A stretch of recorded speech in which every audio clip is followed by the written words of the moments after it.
रुद्रांश एक योद्धा 11 ड्रैगन युद्ध आत्मा की विशेषता और नेत्र संजीवनी गोली। पिछले भाग में ध्रुव और रुद्रांश नेत्र सम्राट के समाधि का खजाना प्राप्त करते हैं और फिर अपने घर की तरफ चल देते हैं। अब आगे जब रुद्रांश ध्रुव के घर के पास पहुंचता है तो वह ध्रुव को अलविदा कहकर अपने घर की तरफ चल देता है और फिर जब रुद्रांश अपने घर में पहुंचता है तो उसकी माँ उसका ही इंतजार जार कर रही थी, जिसे देखकर रुद्रांश अपनी माँ को बुलाते हुए कहता है, माँ, मैं आ गया। जिसे सुनकर सुनीता रुद्रांश की आवाज की तरफ देखकर पहले तो वो रुद्रांश को देखकर बहुत खुश हो जाती है, पर फिर थोड़ा नाराज होकर हो जाती है और फिर रुद्रांश को डांटते हुए बोलती है, रुद्रांश तुम आजकल मेरी बातें मान ही नहीं रहे हो। तुम्हें मैंने कहा था ना कि रात होने से पहले घर लौट आना, तो फिर इतनी देर क्यों लग गई। दरअसल ध्रुव और रुद्रांश जब घर लौटे तब तक रात हो चुकी थी। रुद्रांश अपनी माँ की बातें सुनकर थोड़ा मुस्कुराते हुए बोल, माँ आप नाराज मत हो। दरअसल हम जब रक्त पहाड़ी पर गए थे ना तो हमें वहां पर बहुत ढूंढने पर भी वो जड़ी नहीं मिली, इसलिए हमने वहां पर आसपास बहुत ढूंढा पर हमें बहुत जड़ी बूटी कहीं नहीं मिला, जिस वजह से थक हार कर वापस लौट आए, पर तब तक शाम हो गई थी इसलिए हमें आने में देर हो गई। इसे सुनकर रुद्रांश की माँ थोड़ा शांत हुई, क्योंकि मुझे पता था कभी कभी रुद्राक्ष को जड़ी बूटियां नहीं मिलती थी। और फिर रुद्रांश से बोली, अच्छा अच्छा ठीक है, तुम्हें भूख लगी होगी ना, चलो खाना खा लो। ये सुनकर रुद्रांश अपने माथे को रगड़ते हुए और थोड़ा थकी हुई आवाज में बोला, हाँ मौत चलो, जोरों की भूख लगी है और मैं आज बहुत ज्यादा थक भी गया हूँ। जिसे सुनकर सुनीता भी अपना कर हिलाते हुए उसके लिए खाना लगा देती है और फिर रुद्रांश खाना खाकर अपने कमरे में चला जाता है। वो अपने माथे को रगड़ते हुए बोलता है, अरे यार मेरी माथे में इतना दर्द क्यों हो रहा है, जब से मैं उस समाधि से वापस लौटा हूँ मेरे माथे पर दर्द हो रहा है। उसके बाद वो सीधा अपने बेड पर जाकर लेट जाता है, पर उसे सर दर्द की वजह से नींद नहीं आ रही थी, पर उसने दांत पीसते हुए उसे दर्द को सहन करा और कुछ ही समय बाद कब उसको नींद आ गई उसे पता भी नहीं चला और फिर वो सो गया। अगले दिन सुबह अपने बिस्तर से उठा, इसके बाद उसने अपने सभी काम खत्म किया और फिर अपने कमरे में आकर अपने कमरे का दरवाजा बंद कर दिया और फिर अपने बिस्तर पर जाकर बैठ गया। फिर उसने उस अंगूठी जो कि नेत्र सम्राट के पास थी उसमें अपनी चेतन को प्रसारित किया। इसके बाद वो खुद उस अंगूठी के अंदर चला गया। दरअसल यह अंगूठी अन्य स्टोरेज अंगूठियों की तरह सिर्फ निर्जीव वस्तुओं को ही नहीं संग्रहित सकता, बल्कि यहाँ पर जीवित वस्तुओं को भी रखा जा सकता है। रुद्रांश को ये बात तब पता चली जब उसने उस अंगूठी में एक प्राचीन निशान को देखा।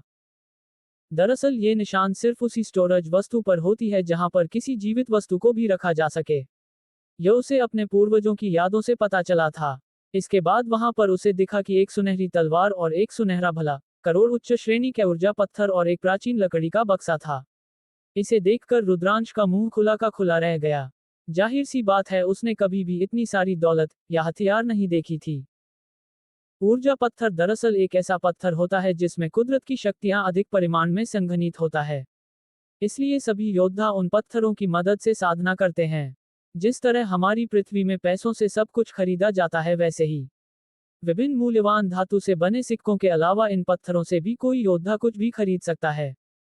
ये सब देखकर रुद्रांश मन ही मन बोला, मुझे यकीन नहीं होता महान नेत्र सम्राट के पास इतनी दौलत है, तो वो जब जिंदा होंगे तब वो कितने अमीर होंगे और वो कितने बड़े योद्धा होंगे। और फिर वो उन सभी चीजों को करीब से निरीक्षण करने की सोच। उसने सबसे पहले हथियारों की तरफ अपना रुख किया। वहां जाकर उसने उस भाले की तरफ अपना हाथ बढ़ाया और उसे छूने की कोशिश करने लगा, पर तभी उस भले में से एक तेज प्रकाश निकलने लगा, जिसकी वजह से रुद्रांश उस भाले को देखने नहीं पा रहा था। पर तभी उस भाले से सुनहरा प्रकाश धीरे धीरे कम हो गया। इसके बाद रुद्रांश ने देखा कि उस भाले में से एक अजीब सी ऊर्जा निकल रही थी, जिसे महसूस करके रुद्रांश को बहुत ही ज्यादा डर लगने लगा। दरअसल उस भाले को देखकर उसे ऐसा लग रहा था जैसे वह वाला रुद्रांश को मारना चाहता है। इस वजह से रुद्रांश की आंखों में डर नजर आने लगा। इसके बाद वो उस जगह से दूर जाने की कोशिश करने लगा, पर फिर उसने ये महसूस किया कि वो भला भी उसके पीछे पीछे आ रहा है और उसकी रफ्तार भी रुद्रांश से दोगुना ज्यादा है। इसके बाद रुद्रांश को अपने पीछे एक भयानक शक्ति महसूस हुई जो उसे लगने ही वाली थी। इसे देखकर रुद्रांश ने डर के मारे अपनी आंखें बंद कर ली थी, पर फिर उसे अपने ड्रैगन की युद्ध आत्मा में कुछ हलचल होती महसूस हुआ। छोटे उई, इसे महसूस कर रुद्रांश हैरान हो गया। उसे कुछ समझ ही नहीं आ रहा था कि ये क्या हो रहा है, कि तभी उसके शरीर में से धीरे धीरे बैंगनी बिजली निकलने लगी। उसके बाद वह बिजली एक बैंगनी ड्रैगन में बदल गई जो कि दहाड़ते हुए सीधे उस भाले की तरफ चला गया, जिसे देखकर रुद्रांश भी भौचक्का रह गया और फिर उसने अपने पीछे मुड़कर देखा कि वो ड्रैगन सीधे उस भाले की तरफ बढ़ने लगा। इधर वो भला भी तेजी से उस ड्रैगन की तरफ आ रहा था। इधर रुद्रांश ये सब देखकर कुछ समझ पता कि तभी वह बैंगनी बिजली से बना ड्रैगन सीधे जाकर उस भाले को निगल गया, जिसके बाद रुद्रांश को अपने शरीर में कुछ परिवर्तन होता हुआ महसूस हुआ। इसके बाद उसने देखा कि उसके कलाई पर जो तलवार का निशान था वह धीरे धीरे एक बैंगनी नीले रंग की तलवार में बदल गया, और फिर वह तलवार रुद्रांश के शरीर से बाहर निकल आया और उसके सामने ही हवा में घूमने लगा। इसके बाद रुद्रांश ने अपने शरीर में ताकत बढ़ता हुआ महसूस किया, जिसे महसूस कर रुद्रांश की आंखों में हैरानी नजर आने लगी। वो अभी कुछ समझ भी पता कि तभी उसने देखा कि वो तलवार धीरे धीरे बैंगनी और नीली रंग की आभा बिखेरने लगी, और फिर कुछ समय बाद फिर से रुद्रांश के हाथ में अपनी जगह पर जाकर समाहित हो गई, जिसे देखकर रुद्रांश अवाक रह गया। फिर उसने देखा कि वो ड्रैगन जो कि उस भाले को निगल गया था फिर से रुद्रांश के शरीर में वापस लौटने लगा। जब रुद्रांश ने यह महसूस किया कि वो ड्रैगन उसके शरीर में वापस लौट आया है, तब उसे ये महसूस हुआ कि उसकी ताकत बढ़ने लगी है, और उसका साधना स्तर भी धीरे धीरे अपने चरम पर पहुंच गया है, जिसे महसूस कर रुद्रांश अपने होश में आया और फिर एक पत्थर के पास जाकर आराम से बैठ गया और साधना करने लगा। वो अभी साधना में बैठा ही था कि कुछ ही देर में उसका साधना स्तर तीसरे पड़ाव से चौथे पड़ाव तक पहुंच गया, पर उसका साधना स्तर वही नहीं रुका, उसका युद्ध साधना स्तर आगे बढ़ते हुए चौथे स्तर पर आपके चरम तक पहुंच गया। उसके बाद रुद्रांश को महसूस हुआ कि उसका स्तर बढ़ते हुए पांचवें पड़ाव तक पहुंच गया, और फिर ऐसे ही रुद्रांश ने एक ही दिन में साधारण मनुष्य स्तर के 4 पड़ाव पार कर लिया। उसके बाद उसका साधना स्तर बढ़ाना बंद हो गया। इसके बाद रुद्रांश ने अपनी आंखें हैरानी से खोला और फिर अपने हाथ में एक चिमटी कटी। इसके बाद वह दर्द से कराहने लगा। उसे अभी तक विश्वास नहीं हो रहा था कि उसने एक ही दिन में साधारण मनुष्य स्तर के 4 पड़ाव पार कर लिया। फिर उसने मन ही मन बोला, अरे यार ये कैसे हो सकता है, क्या मैं सपना देख रहा था पर मुझे चिमटी काटने पर तो दर्द हुआ। इसका मतलब ये सपना नहीं था, पर ये कैसे हो सकता है कि मेरा युद्ध स्तर जो कि तीसरे पड़ाव पर था एक ही दिन में 4 पड़ाव पर अब बढ़ गया। इसके बाद उसे याद आया कि कैसे उसके ड्रैगन की युद्ध आत्मा ने उस सुनहरे भाले को निकाल लिया था। इसके बाद उसने मन ही मन बोला, जहां तक मुझे पता है नेत्र सम्राट एक स्वर्ग स्तर के योद्धा थे, तो उनके पास कोई साधारण भाले का होना तो संभव है। कम से कम उनके पास तीसरे स्तर का हथियार होना लाजमी है। और मेरा ड्रैगन तो उस समय तीसरे पड़ाव के मनुष्य जितना ताकतवर था, तो फिर वो उस हथियार का सामना कैसे कर सकता है, ये तो संभव है। फिर उसने अपनी दिमाग पर जोर डाला, जिसके बाद उसे कुछ समझ में आया, जिसे समझकर उसकी आंखों में एक चमक आ गई। फिर वो अपने कमरे में गया और वहां से एक पहले स्तर का तलवार जो कि गुरुकुल ने उसे एक प्रतियोगिता में बिना युद्ध आत्मा के अच्छा प्रदर्शन करने पर इनाम में दिया था, उसे बाहर निकाला, और फिर उसने अपने ड्रैगन की युद्ध आत्मा को बुलाया और फिर उसे नियंत्रित करते हुए उस तलवार को निगलने को बोला। इसके बाद उस ड्रैगन ने उस तलवार को अपना मुंह खोलते हुए निगल लिया। ड्रैगन के तलवार निगलते ही रुद्रांश को अपने शरीर में वैसा ही महसूस हुआ जब ड्रैगन ने उस भाले को निकाला था, पर इस बार उसे अपने शरीर में उतनी ताकत बढ़ता हुआ महसूस नहीं हुआ, बल्कि उसे महसूस हुआ कि थोड़ा सा ही ताकत उसके शरीर में वृद्धि हुआ है। इसे महसूस कर रुद्रांश ने मन ही मन खुश होकर बोला, तो मैंने जो सोचा था बिल्कुल वैसा ही था। मेरा ये ड्रैगन का युद्ध आत्मा किसी भी हथियार को निगलकर उसकी शक्तियों को अपने अंदर समाहित करके अपना ताकत बढ़ा सकता है। इसके तुरंत बाद रुद्रांश ने अपने ड्रैगन को ध्यान से निरीक्षण करने लगा।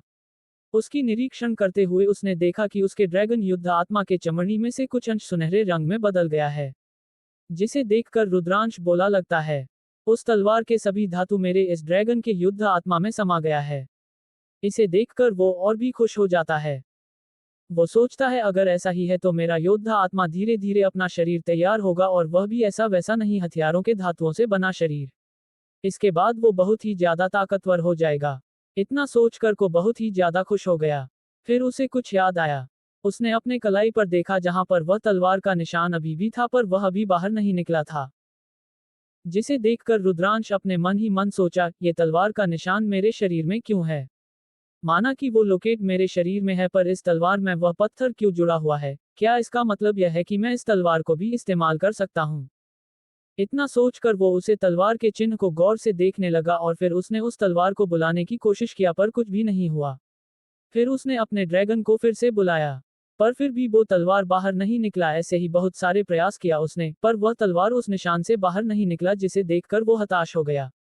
उसने अपने पूर्वजों की यादों में उस लॉकेट के बारे में और भी ज्यादा पता लगाने की कोशिश किया, पर उसमें भी उसे नाकामयाबी ही मिला। फिर उसने सोचा, कोई बात नहीं, कभी ना कभी तो ये बाहर निकलेगा ही, तब मैं इसके बारे में पता लगा लूंगा। कुछ समय बाद उसने फिर से उस रिंग में जाने का सोच और फिर वो फिर से उस अंगूठी के अंदर चला गया। उस अंगूठी के अंदर वो फिर उस सुनहरी तलवार के पास चला गया। वहां जाकर उसने उस तलवार को छूने की कोशिश नहीं किया, क्योंकि उसे डर लग रहा था कि वह तलवार भी उसको मारने की कोशिश करेगी। फिर उसने अपने पूर्वजों की यादों में ऐसी तलवारों के बारे में जानकारी ढूंढने की कोशिश करने लगा, जिससे उसको पता चला कि वो तलवार एक चौथी श्रेणी का तलवार है, जिसे देखकर वो खुश हो गया। उसके बाद उसने अपने हाथ की एक उंगली को अपने दांतों से कटकर कुछ खून की बूंदें निकाला और फिर उस तलवार पर टपका दिया। दरअसल किसी भी हथियार को हासिल करने के लिए योद्धाओं को उस हथियार के साथ एक संबंध बनाना पड़ता है, जिस वजह से सभी योद्धा अपने खून का उपयोग हथियार से संबंध बनाने के लिए करते हैं। पर तीसरे स्तर से ऊपर वाले किसी भी हथियार के साथ संबंध बनाना इतना आसान नहीं होता है, क्योंकि हथियारों में तीसरे स्तर से ऊपर के हथियारों के पास चेतना विकसित होना शुरू हो जाती है, इसलिए वह खुद ही अपना मालिक चुनौती है।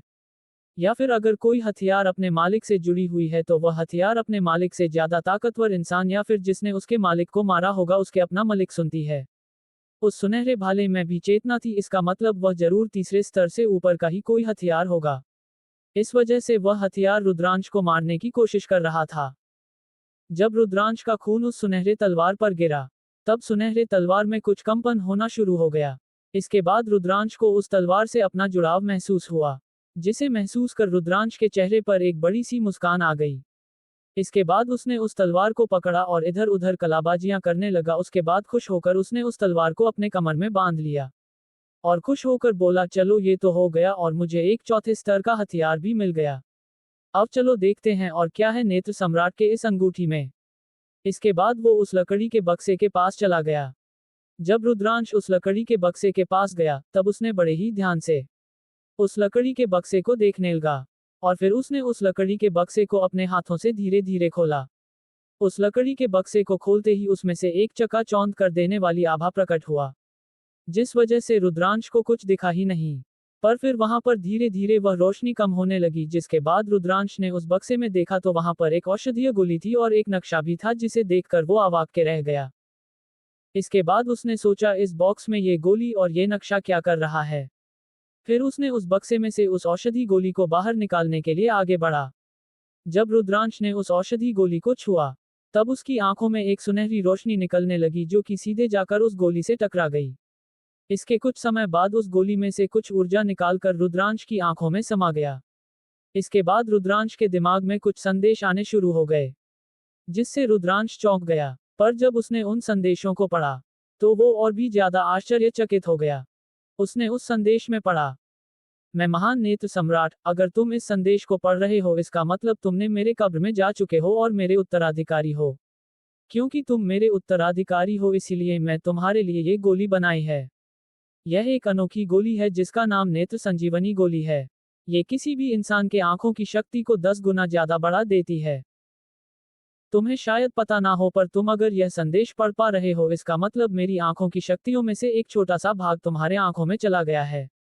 मैंने अपने शरीर में कुछ ऐसे बदलाव किए थे कि जो भी मेरे मृत शरीर को छुएगा उसके अंदर यह शक्तियां चली जाएगी। और अगर तुम इस नेत्र संजीवनी गोली का इस्तेमाल मेरे बताए अनुसार करोगे तो तुम्हें मेरे आंखों की शक्तियां धीरे धीरे मिलती जाएंगी। तुम्हें मेरे मृत शरीर में से मेरी आंखों को निकालकर उन आंखों को इस गोली के साथ परिष्कृत करना होगा और फिर इस गोली को खा लेना। इसके बाद जैसे जैसे तुम्हारे युद्ध स्तर बढ़ेंगे वैसे वैसे मेरी आंखों की शक्तियां भी तुम्हें मिलती जाएगी। और तुम्हें ये जो नक्शा मिला है, यह कोई साधारण नक्शा नहीं है, यह एक प्रकार की पवित्र अग्नि जिसे सभी लोग दिव्य नेत्र अग्नि कहते हैं उसका नक्शा है। मैं आशा करता हूं तुम्हें इस अग्नि के बारे में पता ही होगा। मेरे इस वरदान को किसी गलत काम में नहीं लगाना। उस संदेश में लिखे शब्दों को पढ़कर रुद्रांश की आंखें हैरानी से चौड़ी हो जाती हैं। फिर वह मन ही मन बोलता है, अच्छा हुआ जो मैंने नेत्र सम्राट की शरीर को वहां से ले आया, नहीं तो मेरा बहुत ही ज्यादा नुकसान हो जाता। नेत्र सम्राट ने बोला है कि उनकी आंखों को निकालो, पर क्या अभी भी उनकी आंखें सही सलामत होगी। फिर उसने सोचा, चलो ये सब बाद में सोचते हैं, पहले यह नक्शे का निरीक्षण करने लेकर लेते हैं। उसे नशे की बातों पर उसे याद आया कि उसे संदेश में लिखा हुआ था दिव्या अग्नि। उसने जिज्ञासा बस अपने पूर्वजों की यादों में उस अग्नि की जानकारी खोजने लगा, जिससे उस जो पता चला उसे जानकर तो वो सदमे से भर गया। उसको एक तेज झटका लगा जिस वजह से वो लड़खड़ा गया। दिव्या अग्नि, यह अग्नि साधारण अग्नि से कुछ अलग होता है। इस अग्नि के जरिए किसी भी वैद्य को औषधि निर्माण में बहुत ही उपयोगी होता है। ये साधारण अग्नि से बहुत ही ज्यादा ताकतवर होता है, इसीलिए इस हथियार के रूप में भी इस्तेमाल किया जा सकता है। दिव्या नेत्र अग्नि किसी भी इंसान के आंखों के लिए बहुत ही फायदेमंद होता है। ये किसी भी इंसान के आंखों को कुछ रहस्यमयी शक्ति प्रदान करता है। दूसरी तरफ उसके कुछ समय बाद वो अपने आप को संभालते हुए उस नशे को खोलकर देखने लगा, पर उस नक्शे में उसे ज्यादा कुछ समझ नहीं आया। इसे देखकर वो उस नशे को वापस उस लकड़ी के बक्से में रख दिया। उसने सोचा इसके बारे में बाद में सोचते हैं, पर अभी मुझे ये सोचना है कि मैं उस गोली को परिष्कृत करूंगा कैसे, क्योंकि भले ही मेरे पास औषधि बनाने का ज्ञान है और मैं कुछ जड़ी बूटियों को पीसकर औषधि तो बना लेता हूँ, पर मेरे साधना स्तर नहीं होने की वजह से मैं उन औषधियों को कभी परिष्कृत नहीं कर पाया। इसके बाद उसने सोचा मुझे गुरुकुल जाकर आचार्य सुशील से औषधि परिष्कृत करने की कला सीखना चाहिए। इतना सोचकर वो उस कंकाल के पास चला जाता है, जो उसने उस समाधि से उसी स्टोरेज रिंग में डाल दिया था। वो जब उसका कंकाल के पास पहुंचता है, तो वो उस कंकाल को देखकर चौंक गया, क्योंकि उस कंकाल के सर पर कोई भी आंख नहीं था। यहाँ पर आंख होनी चाहिए, वहां पर गड्ढे बने हुए थे, जिसे देखकर रुद्रांश को गुस्सा आ गया। उसने मन ही मन नेत्र सम्राट को गालियां देने लगा। उसने सोचा कि नेत्र सम्राट की आंखें तो सड़ चुकी होगी, इसलिए वो उनके सर में नहीं है। इतना सोचकर वो निराश हो गया और वहां से मुड़ कर जाने ही वाला था, तभी उसको उस कंकाल के आंखों में कुछ अजीब सा लगा। पर उन आंखों में क्या अजीब लगा यह उसे पता नहीं चला। इसके बाद वो निराश होकर उस अंगूठी से बाहर आ जाता है। उससे कुछ समय बाद वह गुरुकुल के लिए निकल जाता है। गुरुकुल में वो ध्रुव से मिलता है, जो कि उसी के पास ही आ रहा था। फिर उसने रुद्रांश से बोल, रुद्रांश भाई क्या तुम्हें वो सभी तकनीकें नहीं चाहिए? जिस पर रुद्रांश बोलता है, क्या तुमने वो सभी तकनीक है सीख लिया है? जिस पर ध्रुव बोला, क्या बोल रहे हो भाई, अगर एक ही रात में उन सभी तकनीक को सीख पाता तो क्या मैं कल ही पृथ्वी चक्र का युद्ध नहीं बन जाता? जिस पर रुद्रांश हंसते लगा। फिर रुद्रांश ध्रुव से बोल, ध्रुव ध्यान से सुनो, तुम उन सभी तकनीक को किसी को भी मत देना, वो सभी तकनीक है अनमोल है, उसे तुम अपने पास ही छुपा कर रखना। चाचा जी को भी इसके बारे में मत बताना, और तुम उन तकनीकों में से किसी भी एक तकनीक को चुनो और उसका अभ्यास करना शुरू कर दो। मैं आज शाम को गुरुकुल के बाद तुम्हारे घर आऊंगा, तब हम इसके बारे में बातें करेंगे और मैं भी उन तकनीकों में से एक को चुन लूंगा। जिसे सुनकर ध्रुव खुश हो गया और फिर दोनों अपने अपने रास्ते चले गए। ध्रुव चला गया अपना अभ्यास करने के लिए और रुद्रांश आचार्य सुनील को ढूंढते हुए उनके शिविर में पहुंचा। वहां पहुंचते ही उसने दरवाजा खटखटाया, जिस पर अंदर से एक आवाज आया, कौन है? जिस पर रुद्रांश बोला, आचार्य मैं हूं रुद्रांश। इसे सुनकर आचार्य सुनील बोले, रुको मैं अभी आ रहा हूं। कुछ समय बाद आचार्य सुनील ने अपने कमरे का दरवाजा खोला और बाहर देखा तो रुद्रांश बाहर खड़ा उन्हीं की तरफ देख रहा था। जिसे देखकर आचार्य सुनील मुस्कुराने लगे और फिर रुद्रांश से बोले, रुद्रांश तुम तो गुरुकुल में बड़े चर्चे में हो आजकल, और मैंने सुना तुम्ही ने मयंक को घायल किया था, क्या ये सच है? जिस पर मद्रास भी मुस्कुराने लगा और अपना सर हमें दिल दिया। इसके बाद आचार्य सुनील बोले, तो ये बात सच है? अच्छा ये बताओ तुम यहाँ क्यों आए हो? जिस पर रुद्रांश बोला, आचार्य मैं आज यहाँ आपसे औषधि परिष्कृत करना सिखाने आया हूँ। सुनकर आचार्य सुनील अवाक रह गए। फिर उनको याद आया कि आप रुद्रांश के पास भी युद्ध आत्मा है। इसे याद करके आचार्य सुनील मुस्कुराने लगे और फिर रुद्रांश से मुस्कुराते हुए बोले, अच्छा तो ये बात है, ठीक है अंदर आओ। इतना कहकर वो अंदर चले गए, जिसके पीछे पीछे रुद्रांश भी कमरे में चला गया। तो क्या होगा आगे? क्या रुद्रांश सीख पाएगा औषधि परिष्कृत करना? कौन सी युद्ध तकनीक चुनेगा का रुद्रांश उन 3 युद्ध तकनीकों में से? क्या सच में रुद्रांश को मिलेगी नेत्र सम्राट की शक्तियां? जानने के लिए देखते रहिए रुद्रांश एक योद्धा। रुद्रांश एक योद्धा एपिसोड 12 वैद्य ज्वाला नियंत्रण कला। पिछले भाग में रुद्रांश ने नेत्र सम्राट के अंगूठी का निरीक्षण किया, जिसमें से उसे एक तलवार मिला, और फिर उसे अपने ड्रैगन के युद्ध आत्मा की विशेषता पता चला। उसके बाद उसे एक गोली और एक नक्शा मिला। अब आगे रुद्रांश के आचार्य सुनील के कमरे में जाने के बाद उसने देखा कि उनके कमरे के चारों ओर एक बड़ा ही मनमोहक औषधि खुशबू फैला हुआ है। उसने चारों तरफ नजर उठाकर देखा तो उसको चारों तरफ बहुत सी जड़ी बूटियां दिखाई दिया। पास ही में एक कड़ाही था, जिसे वैद्य अपना औषधि बनते थे। इधर आचार्य सुनील भी ध्रुव की तरफ देखने लगे, जो कि बड़े गौर से आचार्य सुनील के चारों तरफ उनके कमरे को निहार रहा था, जिसे देखकर वो मुस्कुराने लगे। रुद्रांश अभी आचार्य सुनील के कमरे को निहार ही रहा था कि तभी उसके कानों में एक आवाज सुनाई दिया, रुद्रांश क्या तुम्हें मेरा कैमरा अच्छा नहीं लगा? यह आवाज किसी और का नहीं आचार्य सुनील का था, जो कि मुस्कुराते हुए रुद्रांश की तरफ देख रहे थे। जिसे देखकर रुद्रांश थोड़ा हड़बड़ा गया। फिर उसने अपने आप को संभालते हुए आचार्य सुनील की तरफ देखते हुए शर्मिंदा होते हुए बोला, अरे नहीं नहीं आचार्य, आप कैसी बात कर रहे हैं, बस मैंने कभी भी किसी वैद्य का कमरा नहीं देखा, इसलिए थोड़ा उत्सुक था। जिस पर आचार्य सुनील भी मुस्कुराने लगे। फिर उन्होंने रुद्रांश को एक कुर्सी की तरफ इशारा करते हुए उसे बैठने को बोल। इधर रुद्रांश थोड़ा ऐसा असहज हो गया क्योंकि कुर्सी बिल्कुल आचार्य के सामने था। अगर वह उस कुर्सी पर बैठ जाता तो ये आचार्य सुनील का अपमान होता। ये सोचकर वो आचार्य सुनील की तरफ देखकर कुछ बोलते ही वाला था कि तभी आचार्य सुनील रुद्रांश को हिचकिचाता हुआ देखकर बोले, अरे कोई बात नहीं, तुम यहाँ बैठ जाओ, वैसे भी तुम अब मेरे शिष्य बनने वाले हो, इसलिए डरो मत, मैं तुम्हें कुछ नहीं बोलूंगा। दरअसल आचार्य सुनील पहले से ही रुद्रांश को जानते थे, अक्सर वो रुद्रांश के बनाए हुए औषधि मिश्रण को निखार दिया करते थे। वो रुद्र से बहुत ही प्रभावित थे। पहले तो रुद्रांश कभी भी किसी के साथ बुरा व्यवहार नहीं करता था और उसकी याददाश्त बहुत तेज थी, वह सीखता भी बहुत जल्दी था। इस वजह से हमेशा आचार्य सुनील उसको अनेक औषधि के बारे में जानकारी देते थे। इधर रुद्रांश है, जब आचार्य सुनील की बात सुनी तो उसने थोड़ा हिचकते हुए उस कुर्सी पर जाकर बैठ गया। इसके बाद आचार्य सुनील उसको देखते हुए बोले, रुद्रांश मुझे पहले ये बताओ, तुम्हारे शरीर में ये युद्ध आत्मा जागृत कैसे हुई? जिस पर रुद्रांश को कोई हैरानी नहीं हुई क्योंकि उसे पता था कि औषधि निखारने की कला सीखने के लिए अपने शरीर में युद्ध आत्मा का होना जरूरी होता है। इसके बाद ही कोई वैद्य अपने युद्ध आत्मा से शक्ति उधार लेकर अपने शरीर में से एक ज्वाला, जिसे सभी वैद्य वैद्य ज्वाला के नाम से जानते हैं, उसे नियंत्रित कर सकते हैं, जिसे साधारणतः सभी वैद्य आत्मा शक्ति बोलते हैं। इसके बाद रुद्रांश आचार्य से सुनील की तरफ देखते हुए वो सभी बात बताई जो उसने अपनी माँ को बताई थी, जिसे सुनकर आचार्य सुनील भी थोड़ा आश्चर्यचकित हो गए।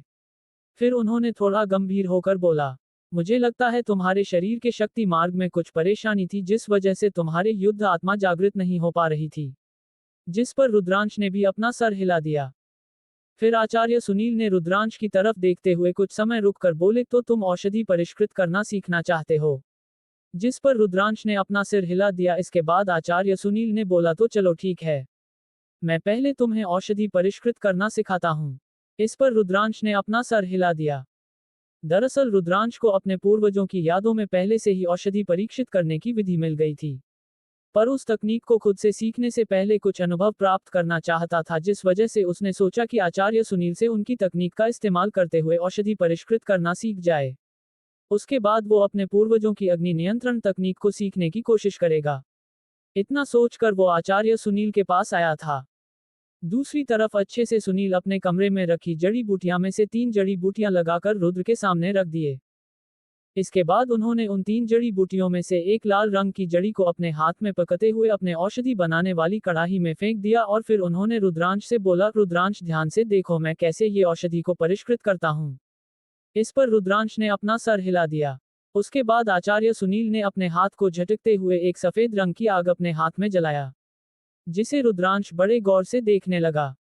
इधर आचार्य सुनील ने अपनी सफेद आग को उस कड़ाही में डाल दिया, जिसके बाद वह कड़ाही धीरे धीरे सफेद आग की वजह से गर्म होने लगी। उसके बाद धीरे धीरे उस कड़ाही के अंदर से चटचटाहट की आवाज आने लगी। उसके बाद धीरे धीरे वह जड़ी उस कड़ाही के अंदर धीरे धीरे पिघलने लगी। उसके बाद वो पूरी तरह पिघलकर उस कड़ाही में एकत्रित हो गई।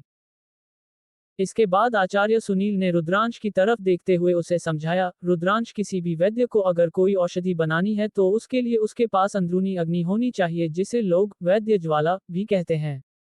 पर क्योंकि तुम्हारे पास कोई भी अग्नि नहीं है, इसलिए मैं तुम्हें एक तकनीक बताता हूँ जिससे तुम अपने अंदर से अपना खुद का अग्नि प्रकट कर सकते हो और उस अग्नि को नियंत्रित कर सकते हो। जिसके बाद तुमने अभी जो देखा बिल्कुल उसी तरह अपने अग्नि को नियंत्रित करते हुए किसी प्रकार की जड़ी बूटी को निखार सकते हो। इसके बाद आचार्य सुनील ने अपने हाथ को झटका। इसके बाद उनके अंगूठी से एक स्क्रॉल निकलकर बाहर आ गया। फिर आचार्य सुनील उस स्क्रॉल को रुद्रांश को देते हुए बोले, रुद्रांश ये स्क्रॉल मैं तुम्हें दे रहा हूं, इसे ध्यान से पढ़ो और फिर अपने अंदर से वैद्य ज्वाला को उत्पन्न करने की कोशिश करो। जिस पर रुद्रांश ने अपना कर हिलाते हुए उस स्क्रॉल को स्वीकार किया और फिर उसको ध्यान से पढ़ने लगा। कुछ समय बाद जब उसने उस स्क्रॉल को पूरी तरह से पढ़ लिया, उसके बाद उसने वो स्क्रॉल अपने बगल में रखकर अपनी आंखें बंद कर ली और जैसा उस तकनीक में लिखा था वैसे ही उसने अपने शरीर के अंदर से अपनी युद्ध आत्माओं से संपर्क करने लगा। इसके बाद उसने अपनी युद्ध आत्माओं से कुछ शक्ति लेकर अपनी शरीर में स्थित जठराग्नि के अंदर से कुछ अग्नि निकालने की कोशिश करने लगा। इधर दूसरी तरफ आचार्य सुनील रुद्रांश को बड़े गौर से अपनी आत्मशक्तियों से रुद्रांश के शरीर में होती सभी क्रिया ध्यान से देख रहे थे। जिससे उनको ये दिखा कि रुद्रांश अपने शक्ति से अपने युद्ध आत्माओं की शक्ति को ले जाकर अपनी जठराग्नि के अंदर समाहित कर लिया और उसको अपने शरीर में से बाहर निकालने की कोशिश करने लगा। इसके बाद उन्होंने रुद्राक्ष को देखा जिसके चेहरे का भाव अभी दर्द से भरा लग रहा था। कुछ समय बाद रुद्रांश के मुख पर धीरे धीरे उसका दर्द झलकने लगा। फिर विस्मयादिबोधक चिन्ह। उसने एक तेज चीख निकाली जिसे सुनकर आचार्य सुनील रुद्रांश को देखते हुए बोले, रुद्रांश तुम्हें ये दर्द सहना होगा, तुम्हें कैसे भी करके ये दर्द है ना होगा। पहली बार थोड़ा दर्द महसूस होता ही है, पर जब तुम इसमें सफल होंगे तो तुम्हें उसके बाद कोई भी दर्द नहीं महसूस नहीं होगा। कुछ देर दर्द सहने के बाद रुद्रांश ने अपनी आंखें खोली और हौंफते हुए आचार्य सुनील की तरफ देखा। जिस पर आचार्य सुनील बोले, रुद्रांश परेशान मत हो, तुमने अभी सफलता प्राप्त नहीं किया है, पहली बार में तुम असफल हो गए हो। पर कोई बात नहीं, ये कोई बड़ी बात नहीं है। पहली बार सभी को ऐसा ही लगता है, तुम फिर से कोशिश करो। जिसे सुनकर रुद्रांश ने अपने आप को शांत किया, फिर एक गहरी सांस ली और फिर से अपने युद्ध आत्माओं की शक्ति से अपनी जठराग्नि से ज्वाला बाहर निकालने की कोशिश करने लगा। इस बार रुद्रांश ने अपने दांत पीसकर पूरा का पूरा ध्यान अपनी जठराग्नि को शरीर के शक्ति मार्ग में अलने की कोशिश करने लगा, जिससे उसको बहुत ही ज्यादा दर्द महसूस हो रहा था, पर उसने दांत पीसकर अपने दर्द को सहते हुए कोशिश करना जारी रखा। कुछ समय तक कोशिश करने के बाद आखिरकार उसके अंदर आत्मशक्ति ने जठराग्नि से एक पीले रंग की अग्नि को अपने साथ बाहर ले आया, जिससे रुद्रांश को अपने शरीर में दर्द थोड़ा कम होता हुआ महसूस हुआ। इसके बाद रुद्रांश ने अपना पूरा ध्यान लगाते हुए उस पीली अग्नि को अपनी शक्ति मार्ग से होते हुए अपने हाथ की तरफ लाना शुरू किया। इसके कुछ समय बाद रुद्रांश के हाथ में एक पीली ज्वाला धीरे धीरे प्रकट होता हुआ दिखा, जिसे देखकर आचार्य सुनील आश्चर्यचकित हो गए और रुद्रांश को हैरानी से देखने लगे। उन्होंने मन में सोचा, ये बच्चा बिल्कुल भी साधारण नहीं है, इसके अंदर बहुत ही उच्च स्तर का प्रतिभा है। किसने महज 2 ही प्रयासों में अपने शरीर में से वैद्य ज्वाला को अपने हाथ में प्रवाहित करना सीख लिया है। इतना सोचते हुए वो हैरानी से अपना मुंह खोल के रुद्रांश की तरफ देख रहे थे। इधर रुद्रांश ने जब महसूस किया कि उसके हाथ में एक गर्म चीज जल रही है, इसे महसूस कर रुद्रांश ने अपनी आंखें खोल उसने देखा कि उसके दाहिने हाथ में एक पीले रंग का अग्नि जल रहा है, जिसे देखकर वो खुश हो गया। फिर वो आचार्य सुनील की तरफ देखते हुए बोला, आचार्य क्या मैं सफल हुआ। जिसे सुनकर आचार्य सुनील अपने होश में आए और फिर उन्होंने रुद्रांश की तरफ देखते हुए एक हल्की सी व्यंग्यात्मक मुस्कुराहट के साथ रुद्रांश को देखते हुए बोले, रुद्रांश बिल्कुल तुम सफल हुए। जिसे सुनकर रुद्रांश खुश हो गया। फिर उसने आचार्य सुनील की तरफ देखते हुए बोला, तो क्या आचार्य हम आगे बढ़ सकते हैं। जिस पर आचार्य सुनील ने अपना सर हाँ में दिला दिया। फिर उन्होंने बोला, अब उस तकनीक में जैसा लिखा है वैसे ही अपने आग को नियंत्रित करने की कोशिश करो। जिस पर रुद्रांश ने भी अपना सर हिला दिया। फिर उसने अपनी आग को नियंत्रित करने लगा, जिस पर धीरे धीरे उसकी आग बढ़ने लगी और फिर कुछ समय बाद धीरे धीरे कम होने लगती। इसे देखकर आचार्य सुनील आश्चर्यचकित स्वर में बोले, बहुत बढ़िया, तुमने अपने आग को नियंत्रित करना कुछ हद तक सीख लिया है। अब तुम जड़ी बूटी को निखारने की कोशिश कर सकते हो। इसे सुनकर रुद्रांश खुश हो गया। फिर आचार्य सुनील ने अपने आसपास रखे उन 3 जड़ी बूटियां में से एक को उस कढ़ाई में फेंकते हुए रुद्रांश से बोले, रुद्रांश अब तुम अपने आग को उस कढ़ाई में डालो।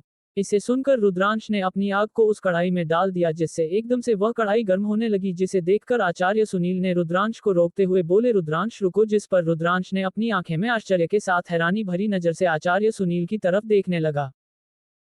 जिस पर आचार्य सुनील उसको समझते हुए बोले, रुद्रांश तुम ऐसे ही अपने आग को उस कढ़ाई में नहीं डाल सकते, सबसे पहले अपने आग को धीमी करो, फिर उस कढ़ाई में धीरे धीरे प्रवेश कराओ। जिसे सुनकर रुद्रांश भी अपना कर हिलाते हुए अपने आग को धीमी कर ली, फिर उसे धीरे धीरे उस कढ़ाई को गर्म करने लगा। जिसे देखकर आचार्य सुनील बोले, अब धीरे धीरे अपनी आग को बढ़ाना शुरू करो और उसे जड़ी बूटी के पास लेकर जाओ।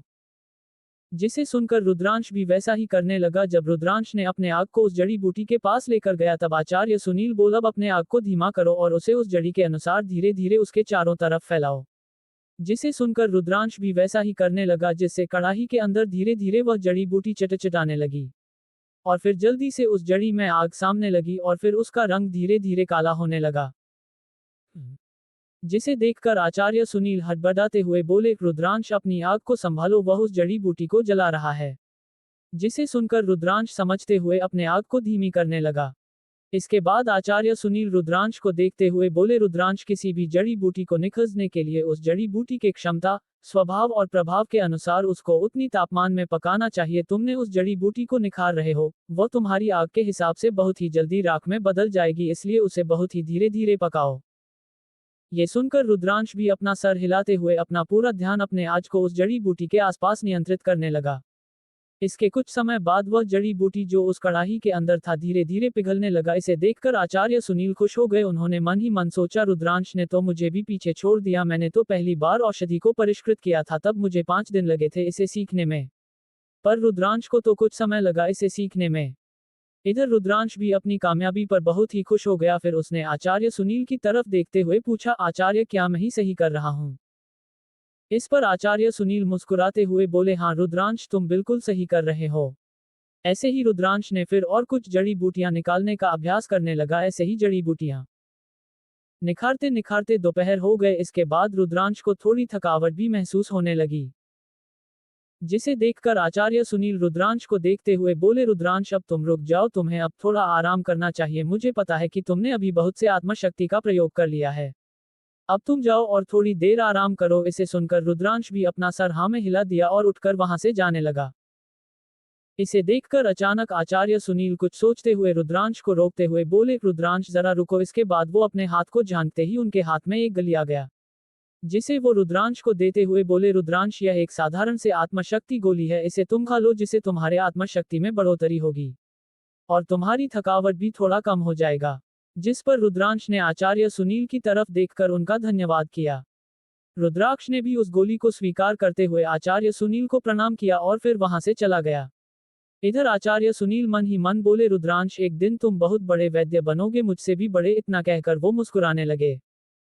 इधर रुद्रांश अपना थका हुआ शरीर लेकर सीधे अपने घर की तरफ चला गया और फिर घर आकर सीधे हमारे कमरे में चला गया।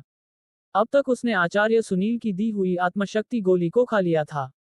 इसे खाने के बाद उसको अपने शरीर में थोड़ा आराम मिला और फिर अपने बिस्तर पर सो गया। कुछ समय आराम करने के बाद रुद्रांश अपने घर से निकलते हुए ध्रुव के घर की तरफ चला गया। जब वो ध्रुव के घर पर पहुंचा तब ध्रुव भी गुरुकुल से अपने घर पहुंच चुका था।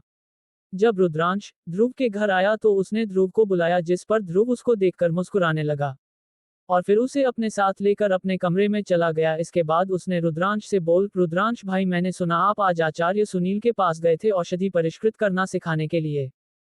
जिस पर रुद्रांश ने मुस्कुराते हुए अपना सर हाँ मिला दिया। इसके बाद उसने ध्रुव को देखते हुए बोला, ध्रुव, तुमने वह तकनीकें कहाँ रखी है, जरा उन्हें बाहर निकालो। जिस पर ध्रुव अपना कर हिलाते हुए अपने कमरे में पड़े लकड़ी के संदूक में से वही सभी स्क्रोल्स लेकर बाहर आ गया और रुद्रांश के सामने रख दिया। जिसे देखकर रुद्रांश ने ध्रुव से पूछा, क्या तुमने कोई युद्ध तकनीक चुनी है? जिस पर ध्रुव बोला, नहीं रुद्रांश भाई, पहले आप सुनो, उसके बाद मैं चुनूंगा। जिस पर रुद्रांश ध्रुव से बोल, मैंने तुम्हें कहा था ना कि एक युद्ध तकनीक चुन लेना। जिस पर ध्रुव ने बोला, ये कैसे हो सकता है, क्योंकि आपने उस समाधि में प्रवेश करने का मार्ग ढूंढा था, इसलिए पहले आप चुनिए। इस पर रुद्रांश मुस्कुराने लगा। फिर उसने उन सभी तकनीकों को ध्यान से निरीक्षण किया। उन सभी स्क्रॉल में कुछ दूसरे स्तर के यानी कि मारुति स्तर के, तो कुछ तीसरी यानी कि पृथ्वी स्तर की तकनीकें थी। कुछ तकनीक चौथे स्तर यानी आकाश स्तर थी और उन तकनीकों में 3-5वें स्तर यानी कि स्वर्ग स्टार की तकनीकें थी। इसके बाद रुद्रांश ने उन सभी तकनीकों में से 3 प्रमुख तकनीक, जो कि एक शरीर सुदृढ़ीकरण तकनीक, एक आत्मा और एक ऊर्जा तकनीक था, उन तीनों को अलग कर लिया, क्योंकि वह 3 तकनीक है एक स्वर्ग श्रेणी के तकनीकें थी, जो कि अत्यंत दुर्लभ और मूल्यवान तकनीकें हैं। रुद्रांश ने उन 3 तकनीक में से एक तकनीक, जिसका नाम ऊर्जा आत्मा परिवर्तन तकनीक था, उसे पढ़ने पर उसकी आंखें चमक गई। फिर उसने ध्रुव की तरफ देखते हुए बोला, ध्रुव, मैं ये तकनीक चुनता हूँ।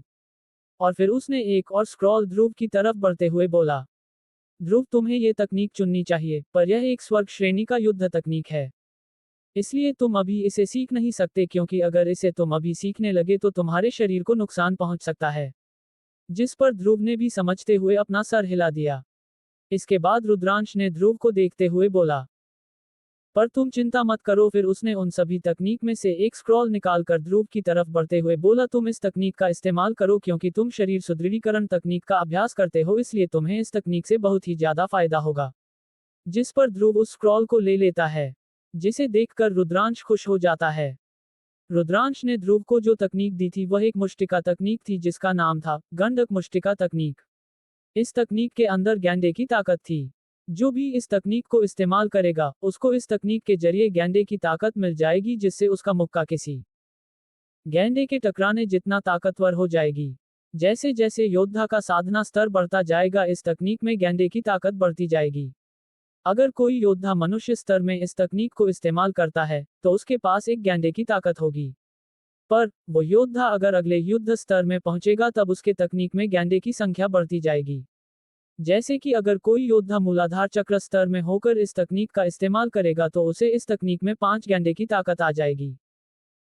इधर रुद्रांश ने जिस युद्ध तकनीक को चुना था, वह एक आत्मा शक्ति को बढ़ाने वाली तकनीक थी, जो कि अपने आसपास की कुदरत शक्ति को आत्मीय शक्ति में परिवर्तित करके योद्धा की आत्मा को ताकतवर बनाती है, जिससे वो अपनी युद्ध आत्मा की शक्तियों को बढ़ा सकता है। ये युद्ध तकनीक कहने को तो एक स्वर्ग स्तर की युद्ध तकनीक है, पर इसे कोई भी योद्धा इस्तेमाल कर सकता है। क्योंकि रुद्रांश औषधि को परिष्कृत करना सीख रहा है, इसका मतलब वो भविष्य में वैद्य भी बनेगा, जिनके लिए अपने युद्ध आत्मा की ताकत बढ़ाना बहुत ही जरूरी होता है। रुद्रांश इसी वजह से उस युद्ध तकनीक को चुनता है। उस युद्ध तकनीक को चुनने के बाद रुद्रांश सोचता है, मुझे एक तलवार तकनीक भी चुन लेना चाहिए। क्योंकि मैं तलवार का इस्तेमाल करता हूं, इसलिए मुझे एक तलवार तकनीक भी चुन लेनी चाहिए। इतना कहकर वो फिर से उन तकनीकों के स्क्रॉल की तरफ जाने लगता है। इसके बाद वो उन स्क्रोल्स में से एक को उठाकर पढ़ने लगता है। वह तकनीक एक तीसरे स्तर के उच्च श्रेणी का तलवार तकनीक था, जिसका नाम सुनहरी तलवार की ढाल है। यह एक बहुत ही ताकतवर तलवार तकनीक है, जिससे कोई भी योद्धा अपना सुरक्षा कर सकता है।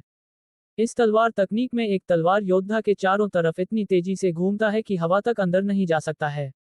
इस तकनीक में एक ही तलवार की जगह आने को तलवार का भी इस्तेमाल किया जा सकता है, जिससे इस तकनीक की ताकत और भी ज्यादा बढ़ जाता है। जिसे पढ़कर रुद्रांश खुश हो गया और फिर उसने ध्रुव की तरफ देखते हुए बोला, ध्रुव, मैं ये 2 युद्ध तकनीकों को लेकर जा रहा हूं।